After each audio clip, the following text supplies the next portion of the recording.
she already got started. Yeah, she already started. Second day was already harder than like our last day. Those fans I took. All right, morning everybody. How y'all feeling? Feeling great. Glad to hear. I am looking forward to sleeping in tomorrow. All right, so brief calendar look. Today is Friday the 13th. Don't read into that.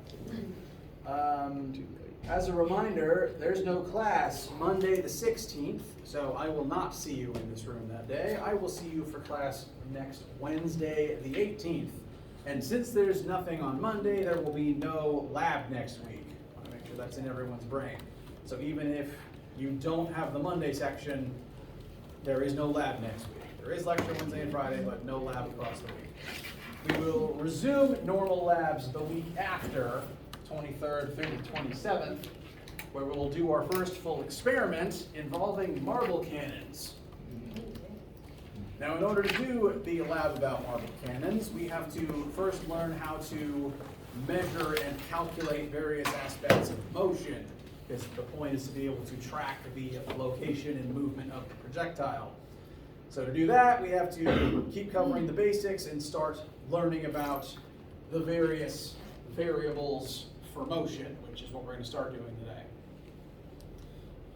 Any questions before we get started? All right. So you did decide no due dates on the homework stuff? I did decide no due dates on the homework. The only one that's likely visible for you right now is the math practice assignment. I'll be getting the Chapter 1 motion assignments, both the homework and the quiz, visible to you shortly. Once again, there's no due date for homeworks and quizzes, but it is recommended and hoped that you would work on each one each week to follow along with the course progression, and then at the time of a relevant test, look back over them, finish up anything that you hadn't done yet. That is the hope, but free-form schedule flexibility is important. But now the quizzes don't have due dates on them either? Quizzes also do not. The only due date is do them by the end of the course to get the credit for them. Oh, okay. All right. Thank you.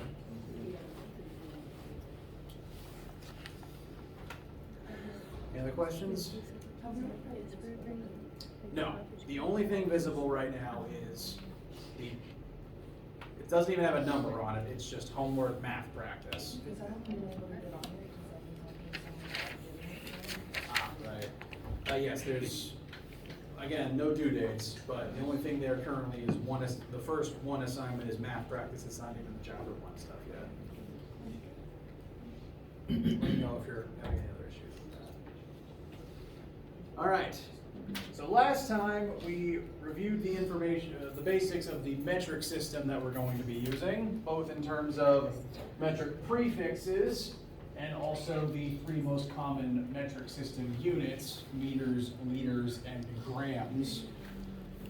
As a brief refresher, these are the prefixes we put on units to change their size. The main cluster here in the center are the only 6 that you really need to be familiar with. If we ever need to go bigger or smaller, I will explain those as they show up.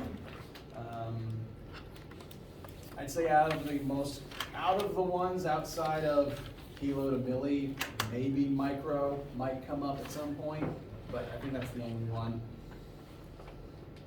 Of that cluster of 6, they are summarized by the acronym King Henry died by drinking chocolate milk.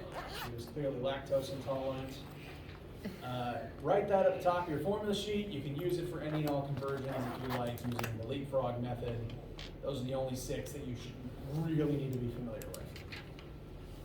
Any issues with the system before we move on to other forms of unit conversions?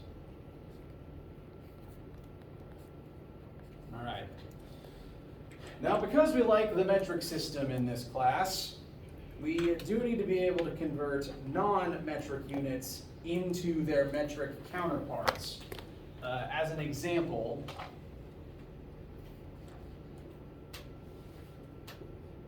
one of the most famous physics formulas, Newton's second law, is force equals mass times acceleration. It's the idea that it takes more force to make an object move faster, depending on if it has more or less mass. My Taekwondo instructor made me remember this by saying, if you want to punch harder, you either need a bigger fist or you need to move your fist faster. This formula in this class only works when using metric units. It was designed with that in mind. Those units being newtons for force, kilograms for mass, and meters per second squared for acceleration. The formula doesn't work if you plug in pounds for force and feet per hour squared for acceleration. So we need to be able to convert non-metric units into the metric form so that they work right in our formulas. Now all units can convert into another unit that measures the same thing. For example, meters and feet can convert back and forth as long as you know the ratio between the two units. And at any given point, when you need one of those ratios, you will have it. You don't need to memorize any of them, I promise. Like, by the end of the semester, I would hope you can easily recall how many meters, how feet and meters relate to each other, or how many seconds are in an hour, but you don't need to. You'll have every conversion you need. The main thing is being able to apply them directly, which, if you've had lab this week, you've already seen how I apply conversions, but I want to make sure it's also in the class notes. So we've got a couple sample conversions here that we'll cover very briefly. Now seconds and days both measure the same thing. They're both units of time, they're just different sizes. Because if you ask me, how long does it take to walk across campus, and I tell you, oh, about 0.05 days, that doesn't help you much. So we'll just quickly convert 1 day into the relevant number of seconds. Now I don't have that one memorized, so I'll show how I do that math myself.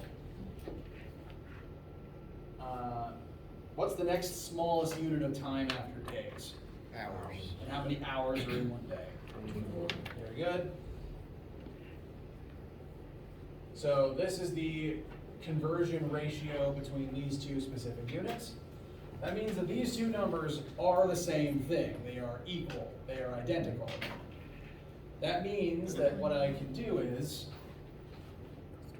I'm going to take this information and turn it into a fraction, and I'm going to multiply by 1 day. Oh, I wrote days twice. That's not helpful. 24 hours, excuse me.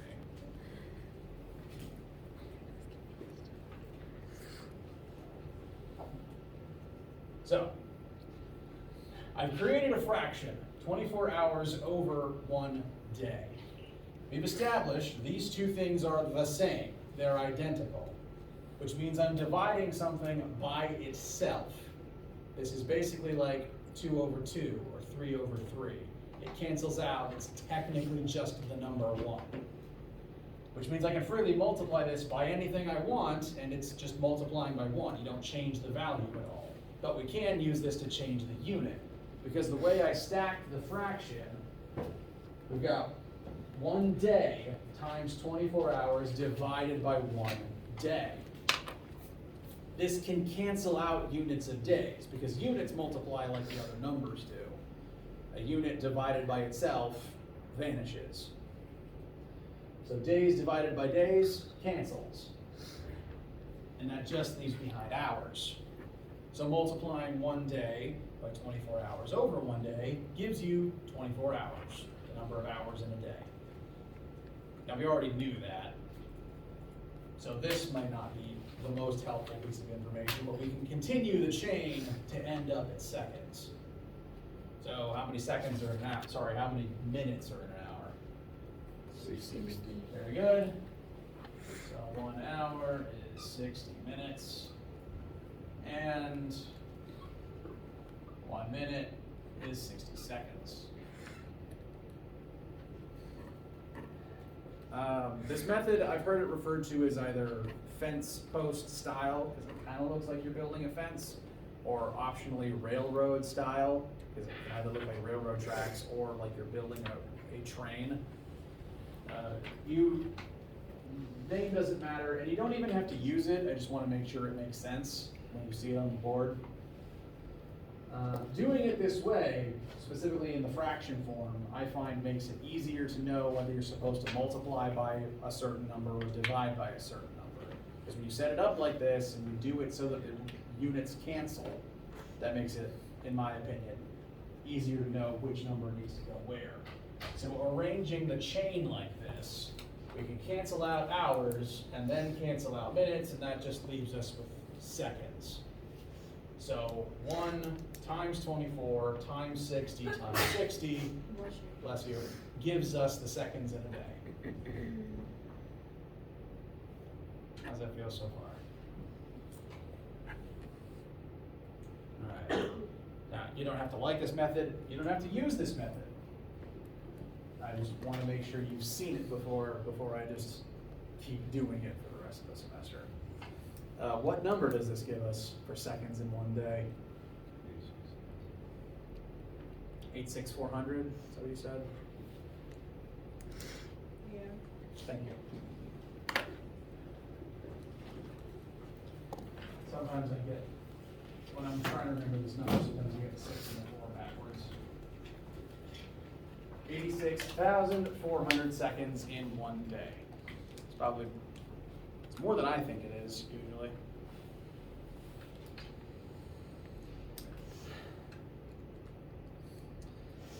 We can do a similar thing for the next one as well. Here we have a rectangular building lot, and the dimensions of that lot are listed in scientific notation. Depending on if you've had many math classes lately, all my students have different relationships with math. It may have been a minute since you've seen numbers written this way. Just as a refresher, this is called scientific notation, and it's just a way of taking very big or very small numbers and condensing them into fewer pencil strokes or fewer keystrokes. And the way you solve them is by reading them out literally. You've got 1 times 10 to the second power. So 1 times 10 times 10. What normal number does this translate to? 100. Yep, just 1 times 10 times 10. And similarly, this would translate to 150. Fantastic.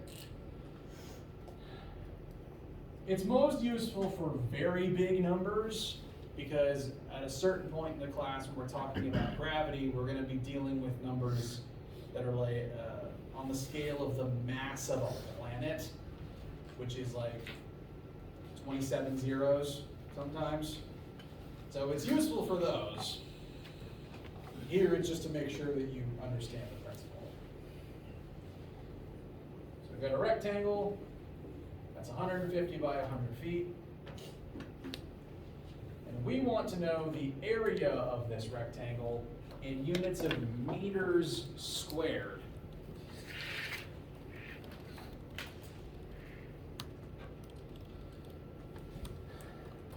What should be our first step in finding that area? Sorry? All right, so we can multiply our two numbers together. Area is just length times width. So that's going to be 100 times 150.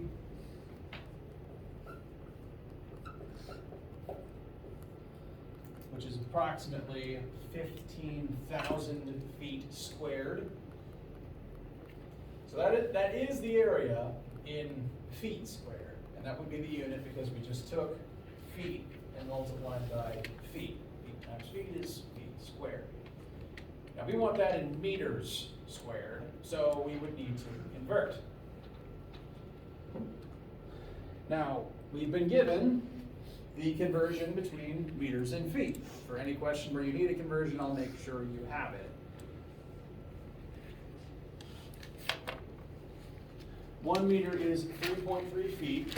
We want to, feet is starting in the numerator and we want to cancel it out. So I'm going to build my fraction so that feet is in the bottom of the fraction to cancel out with the feet in the original unit.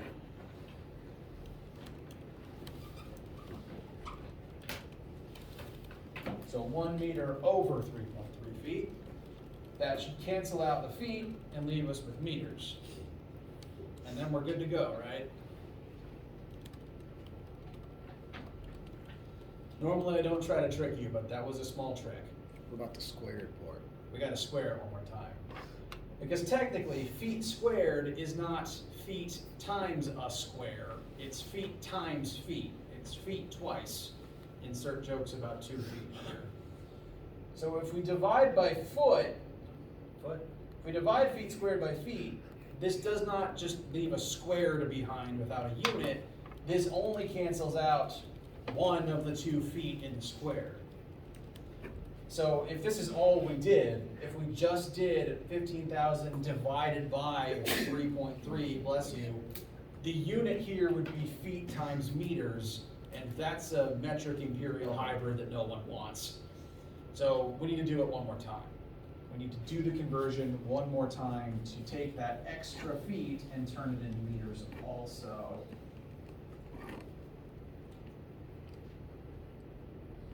So that cancels out the remaining foot, and that leaves us with meters times meters, which is meters squared. And so the catch here, and it's not something that comes up often, it comes up occasionally, and the fact that it's only occasionally is the reason I want to make sure you're aware of it, because it's the stuff that only happens periodically that trips people up. Whenever you're converting a unit with an exponent, a squared or a cubed or something like that, you need to use the conversion multiple times to cancel out every part of the exponent and replace it with the correct new exponent. Because if we only did this once, the conversion's not done, and if you gave this information to a construction agency, bad things would happen.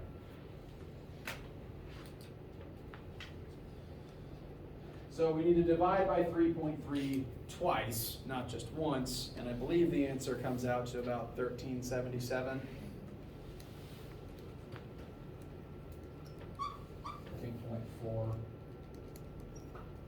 in meters squared. So, now we'll be doing conversions the entire semester over and over again, so. But I find it important to just make sure these points are clear since it's going to be so important.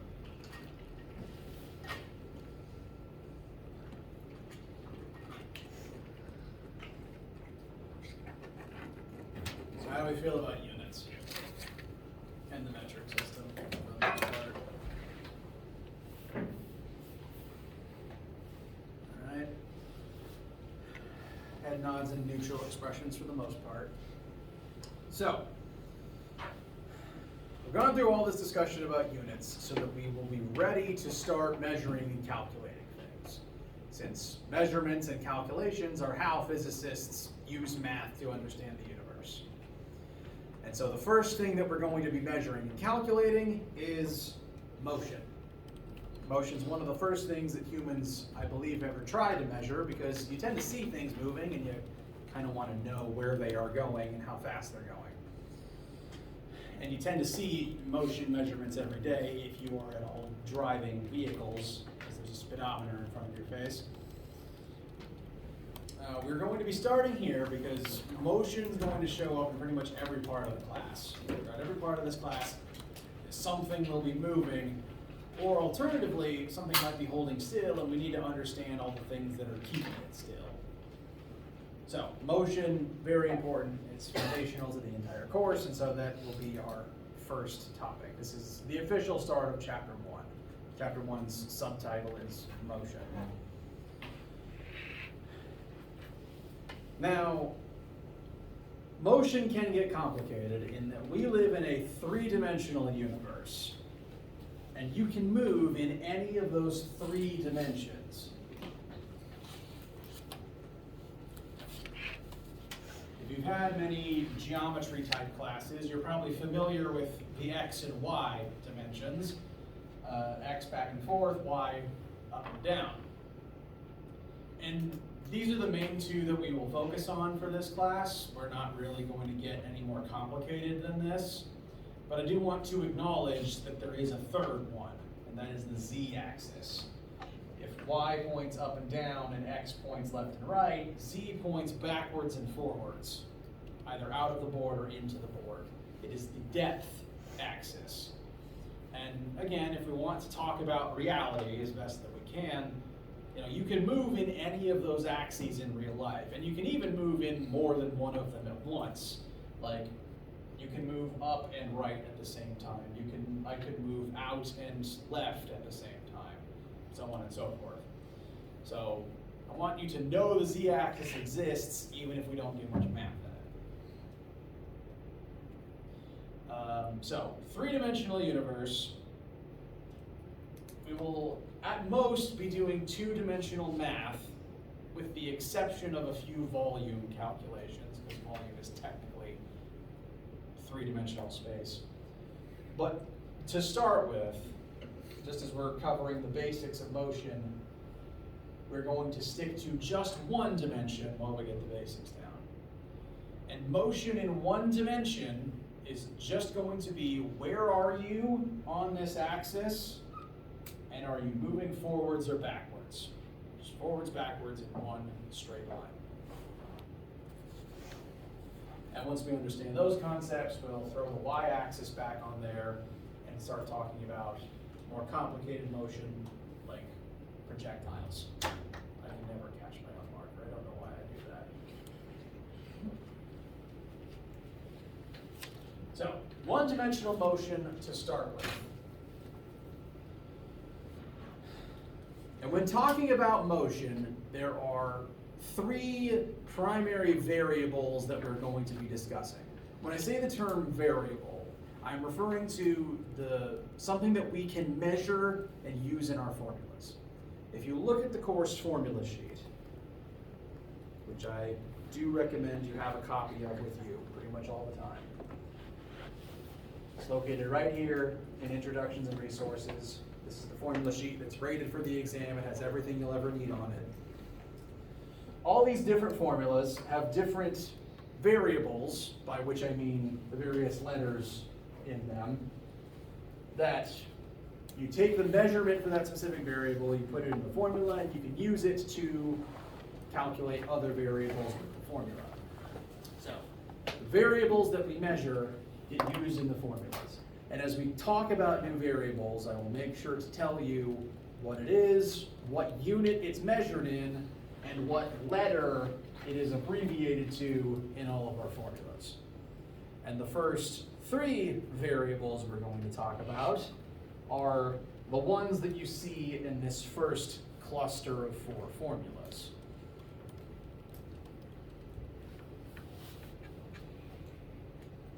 Those three variables being displacement, velocity, and acceleration. These are the three main variables and vocab words that we will be using to describe motion, whether it's one-dimensional or not. And we'll go through them here in order. These are the physics. Well, each of these words could be described in simpler terms. Like most of these have a synonym that is used more commonly in English vernacular. I do want to use the most correct ones I can for a specific reason I'll talk about next week. But for right now, well, happy Friday. I lose my train of thought a lot. Stay hydrated. It's good for your brain and your vocal cords. So, as we go through each of these, I will compare it to, I'll bring up what more common word you can use to think about it with. First of these variables to measure motion is displacement. And that is the fancy term for where is something in relationship to some other point. How far is it from our baseline? How far is it from where it started? Just where is the object currently located? It's typically in relationship to a second point.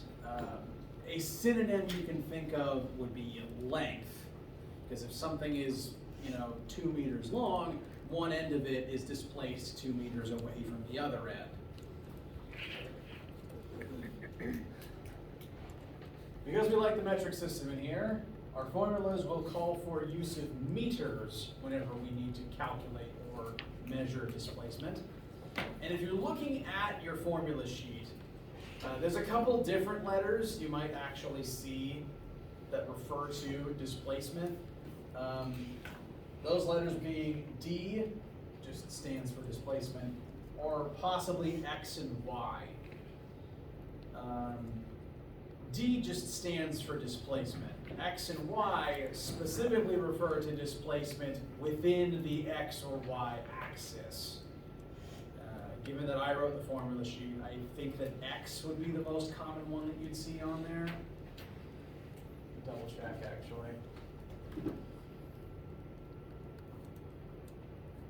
Yes, in all these intro formulas, I have X for displacement.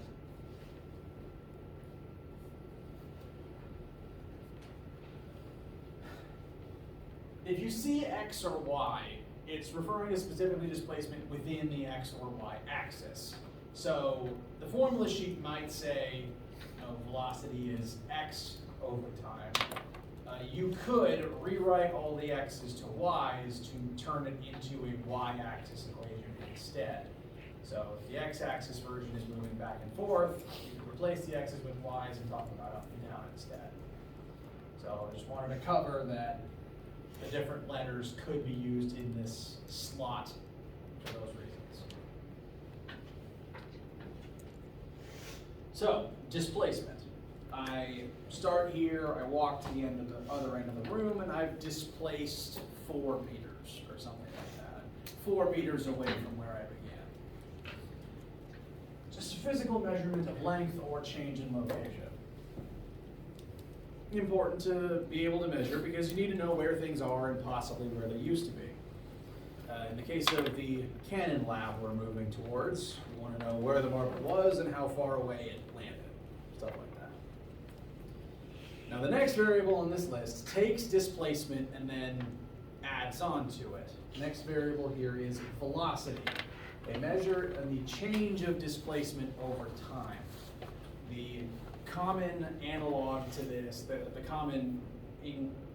commonly used word that is an analog to this is speed.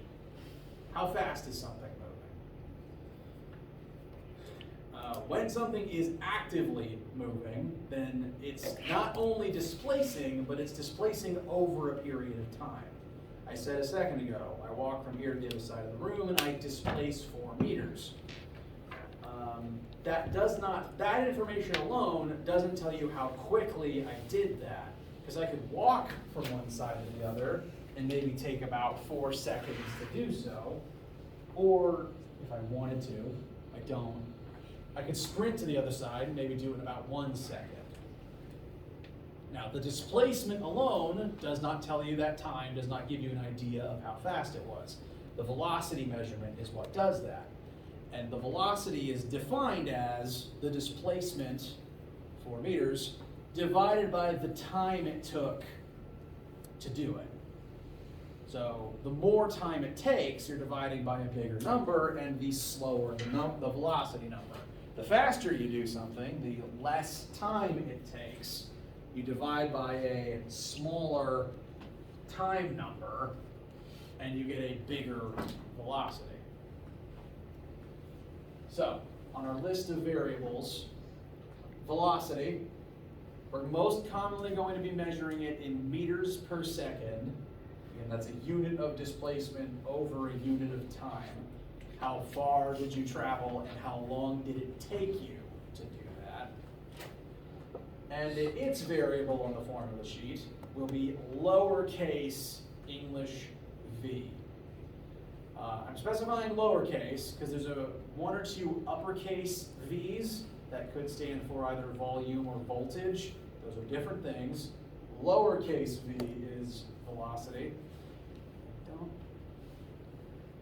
And sometimes I will need to specify English because Physics ran out of letters for our formulas a long time ago, so we had to rob the Greek alphabet, and some of those letters look like English letters but are slightly different, and I need to specify which ones are which.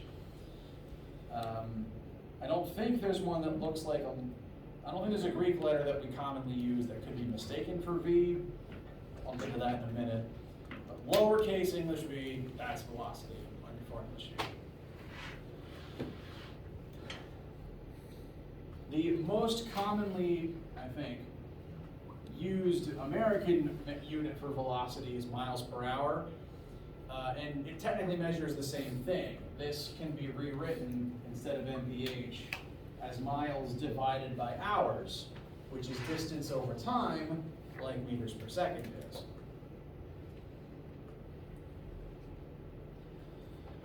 So, same thing, just different unit. So good so far? All right.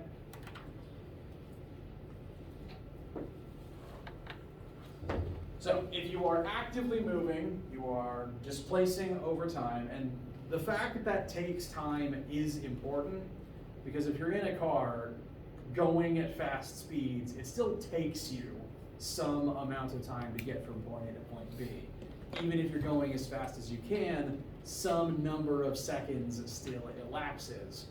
If you just instantly reappear someplace else, that's not velocity, that's teleportation, which we don't study in here because I don't know how to do that. It'd be cool if we did, though. It would. If any of you figure it out, let me know. You'd also win a Nobel Prize. The last of these variables that we'll talk about, note that the relationship between velocity and displacement was taking the first one and dividing by time. Because in order to be moving, you have to cover a distance in an amount of time.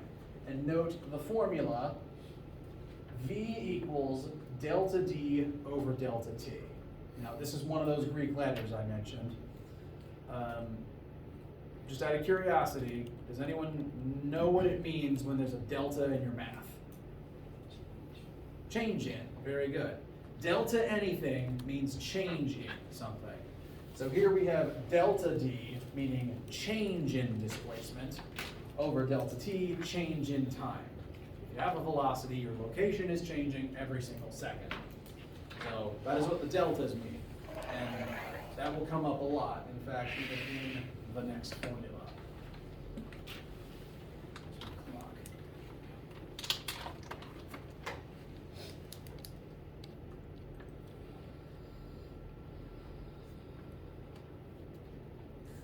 So, the relationship between displacement and velocity is, as velocity is displacement changing over time. The next variable has the same relationship back with velocity. And out of this list of three things, this third one is the one that is probably the fuzziest for people who haven't thought about it in this way before, which is okay. It is the weirdest one on this list. It's also the one that the more commonly used, you guys know the word acceleration, right? You've heard it used before in English. When you hear that word just used on day to day, how is it usually used? What's the first couple meanings that pop into your head when someone just says the word acceleration? Faster. Faster. That's a good word to use. So acceleration means going faster, and that is actually correct. Although I'm going to improve on it. The way that physics uses the word, the definition of acceleration is a change, the rate of change in velocity. Now, if you are going faster, your velocity is changing. Specifically, it's going up. If you are moving at constant velocity, then your speed doesn't change, and it means that every single second you cover the same distance. If I'm moving at a constant 3 meters per second, every single second that passes, I move 3 meters forward. But if I speed up, change to maybe 5 meters per second, my velocity changed. Now I'm covering a different amount of distance every single unit of time. So the physics definition of acceleration is a rate in change of velocity. I said that with a weird cadence. The rate of change of velocity. And so the formula for that notice how velocity is change in displacement over change in time. Acceleration is change in velocity over change in time. In order for something to accelerate, the speed, the velocity, has to be changing actively. It's one reason why the gas pedal is called the accelerator. If you, I don't recommend this, but if you do pedal to the metal, shove all the way to the floor, you see the speedometer constantly rising. That is a constant change in velocity. And so, you know, this number, the change, is going a pretty big number. You go from 0 to 80. I don't recommend that. And that takes a certain amount of time. Car commercials like to advertise, 0 to 60 in 3.5 seconds or something like that. You'd use that information in this formula. The change from 0 to 60 would be 60, and then you divide by the time it took. That tells you the acceleration of that particular car when you were going pedal to the metal. One difference between the common use of the word is that this can refer to slowing down. You tend, again, common English, I feel most people tend to think acceleration specifically refers to speeding up. But physics uses the word to refer to slowing down, because the definition is just any rate in change of velocity. And if you're slowing down, your velocity is changing. It's just getting smaller. So technically, acceleration and deceleration are basically the same thing in physics. It doesn't really matter. It's still acceleration, you use the same formula. It's just the change would be a negative number if you're slowing down.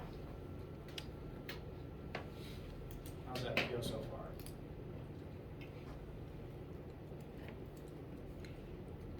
All right.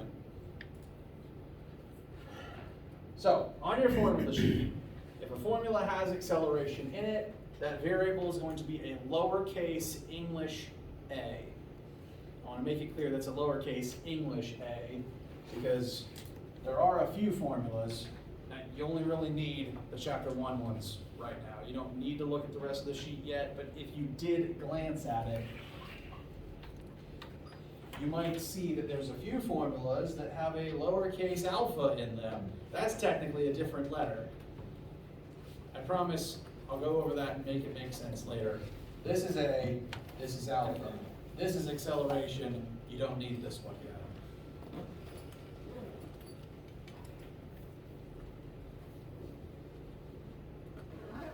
Normal acceleration is lowercase English a, and the unit for that is meters per second squared. This, again, is derived from the formula. Velocity is meters per second, because you literally take meters and divide it by seconds. Acceleration's unit is meters per second squared, because in this formula, you take meters per second, the velocity unit, and then divide it by seconds again. So it's meters per second.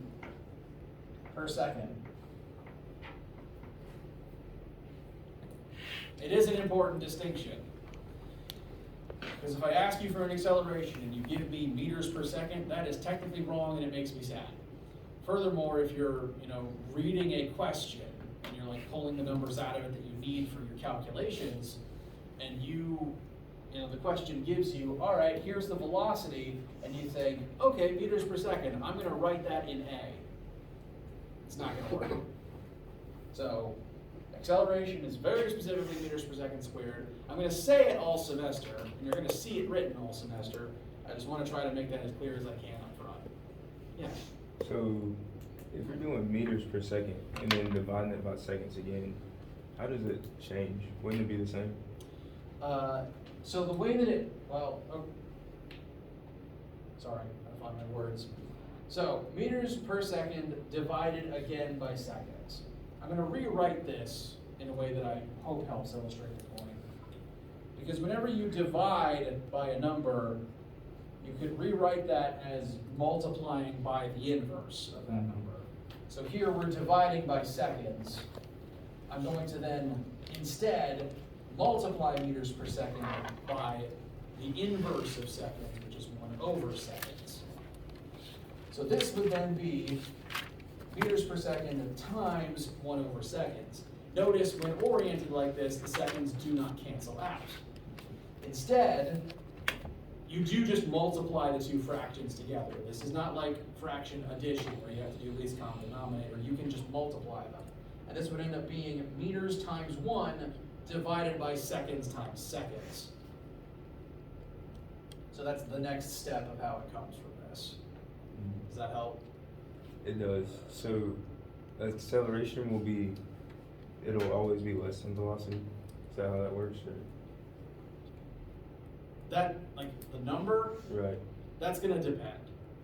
Okay.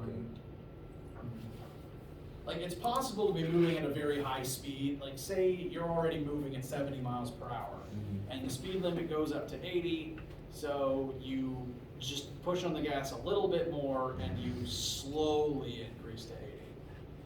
Those are high speeds, but technically a very small acceleration because you're not increasing it very quickly. Right.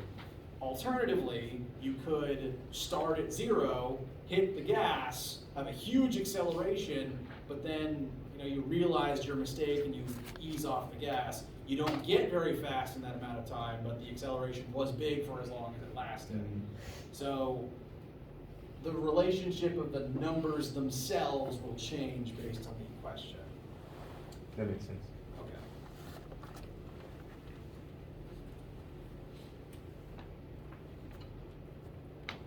How we feel? All right.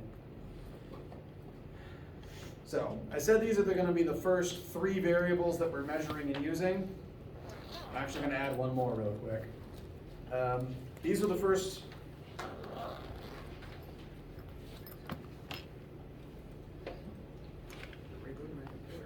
These are the first 3 variables that specifically refer to motion.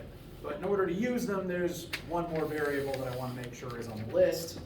And I've already written it several times, actually. It's time. Because displacement is the only thing that doesn't already have time involved in it. Everything else here related to, distance covered per time, how much your velocity changes per time, has already got time factored into it. So I say first 3 variables, but time is the 4th one, because we need it in order to describe how these things are changing with respect to time. So there's actually 4 variables so far. Now, time is interesting in that metric just uses normal seconds. There's not like a secret metric unit for time. It's just going to be seconds. As you can see, I've already written meters per second squared, etc. So as long as you can get time into seconds, that's all you need to worry about.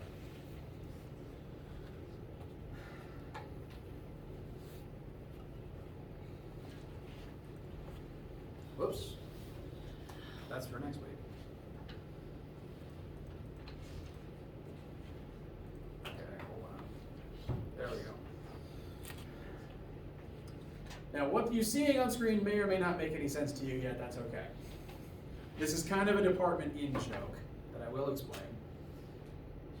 Like I said, these 3 things, in addition to time, are the first 4 variables we're going to be measuring and using.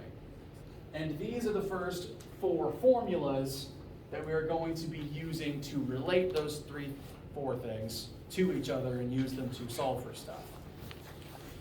Now, I was a student in this physics department. I was a physics major here a decade ago. Yikes. And my teachers at the time, and even still now, referred to these 4 formulas as the Fantastic Four, because they're the first 4 ones we cover. They are a family, a cluster, and a quartet that go together to specifically talk about these concepts. They're irrevocably linked in that they're all about the same things and they relate back into each other, and they're foundational to the entire course. pretty much every intro-level physics class, whether you're a major or not, starts here. Because whether you're a major or not, you need to be able to describe motion. So for all of those reasons, my teachers would refer to them as the Fantastic Four, and now they're stuck in my head that way, so I keep the tradition alive. So whenever I refer to the Fantastic Four formulas, I'm referring to these things. And they are still the first 4 formulas on the formula sheet. This course on Brightspace, the one that's up there, is the simplified formula sheet for this class. The majors in this department use a slightly more complicated version that still has those 4 formulas and a movie poster of the 4 next to it for the same reason. So, when I say Fantastic Four, or I specifically number them based on their position here, that's what I'm referring to, and that's why.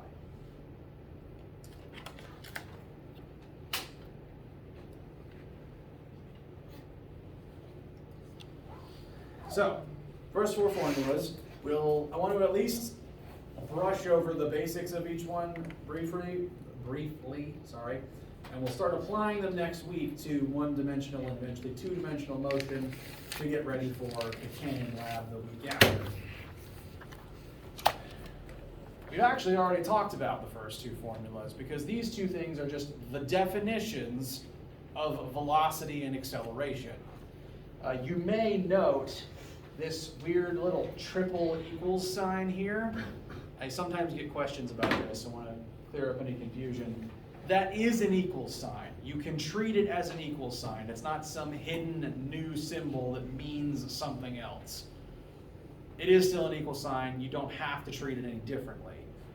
The third line does mean it's a little bit stronger than an equal sign. What it means is acceleration is defined as change in velocity over change in time.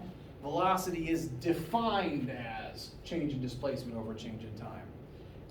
It's not just that these 2 things happen to be equal to each other.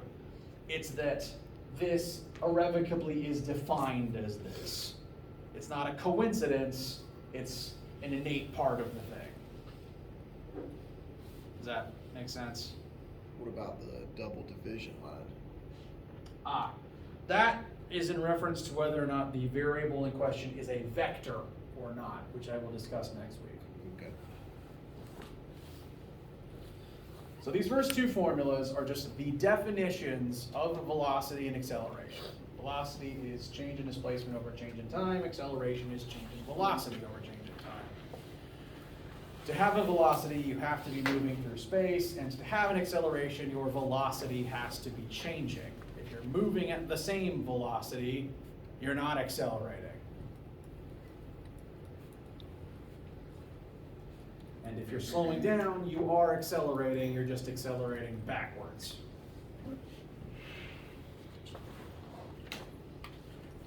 The remaining 2 formulas, a little more complex, just in terms of having more things in them.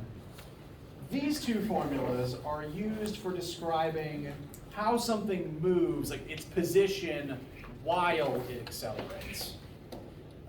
When you're in a car, say you're stopped at a red light, the light turns green, and the driver hits the gas.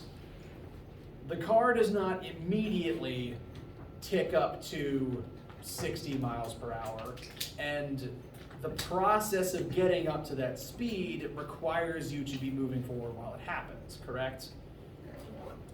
You start at 0 and then you slowly inch forwards, and then at the end of the process you move some distance away and now you're at 60. It's not instantaneous.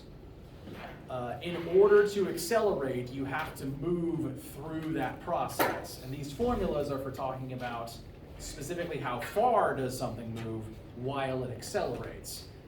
I'd say in your day-to-day life, this is most important in 2 ways. One of them is hitting the brakes in your car, because note, when you hit the brakes, you do not immediately stop. Your speed does not immediately drop to 0, and you do not seize up in that one position. You slow down over a period of seconds and you skid forwards the entire time, which is why, again, you don't wait till you're at the stop sign to hit the brake, because it takes that distance to accelerate over. This is also useful when talking about falling, because falling is technically accelerating. You accelerate towards the ground as you fall. You do not stay at the same speed. This is one reason why you've probably gauged at this point, you know, you can jump off of a stool and be fine, but if something fell off a roof, because it gets faster and faster the more it falls, bad things happen on impact. Because accelerating while falling means the longer you fall, the faster you go, and the faster the thing hits the ground. Or the higher speed it's moving at when it hits the ground. And these formulas can help with that, because if you know the distance you fall and the acceleration of gravity, you can figure out how fast something would be moving when it goes splat. Wile E. Coyote needed to do those calculations before anvils landed on him. Yep, that's the end of class. So, that's the stuff we'll be using next week to talk about motion for all sorts of things. Let me know what you need as you work on something, as you work on the math review assignment over the weekend. I will see some of you for lab today, and I will see the rest, all of you for class on Wednesday.